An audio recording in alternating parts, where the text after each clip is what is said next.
నా దగ్గర 3 లక్షల ప్యాకెట్లు ఉన్నాయి. ఓకే, నేను దీన్ని ఎలా యూజ్ చేసుకోవాలి, స్టాక్ మార్కెట్, ట్రేడింగ్, లేకపోతే ఎఫ్డి అనో, గోల్డ్ అనో, what ever you advice, I might follow this. So ఒకవేళ మన దగ్గర 3 lakhs ఉంటే కంప్లీట్ బిగినర్ అనుకుంటే, ఫస్ట్ ఒకవేళ నీకు ఆ డబ్బులు ఎంత టైం కి అవసరం అవుతాయి అనేది నువ్వు డిసైడ్ చేసుకోవాలి. దీన్ని గోల్ బేస్డ్ ఇన్వెస్ట్మెంట్ అంటారు. ఓకే, ఎప్పుడైనా మనం డబ్బుల్ని గోల్ బేస్డ్ ఇన్వెస్ట్మెంట్ ఓరియంటేషన్ లో డబ్బులు పెడితే ఫస్ట్ థింగ్ స్ట్రెస్ ఉండదు మన లైఫ్ లో.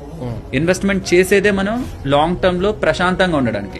ఇన్వెస్ట్మెంట్ చేసినప్పటి నుంచి స్ట్రెస్ అయితే దానికి లాజిక్ లేదు కదా. డబ్బులు పెట్టిన రోజు నుంచి నువ్వు రోజు పడుతుందా పెరుగుతుందా, ఈ రోజు ఏమైంది రేపు ఏమైంది అని చూసుకోవడం, అది లాజిక్ లేదు కదా. స్టాక్ మార్కెట్ నేను పెరుగుతుందని చెప్పినా, ఇంకొకరు పెరుగుతుందని చెప్పినా, గోల్డ్ డబుల్ అయిపోతుందని చెప్పినా, ఏం చెప్పినా సరే ఇలాంటి టైప్ ఆఫ్ ఇన్వెస్ట్మెంట్స్ కి అసలు మనం వెళ్ళకూడదు. 5 years ఆర్ బిలో నీకు ఆ డబ్బులు అవసరం అవుతుంది అని నువ్వు కంపల్సరీగా నీకు మైండ్ లో క్లారిటీ ఉంటే then you start with fix deposit. చాలా వరకు మనకి ఫిక్స్ డిపాజిట్ ఇప్పుడున్న జనరేషన్ కి ఏంటంటే నెగిటివ్ గా అనిపిస్తుంది.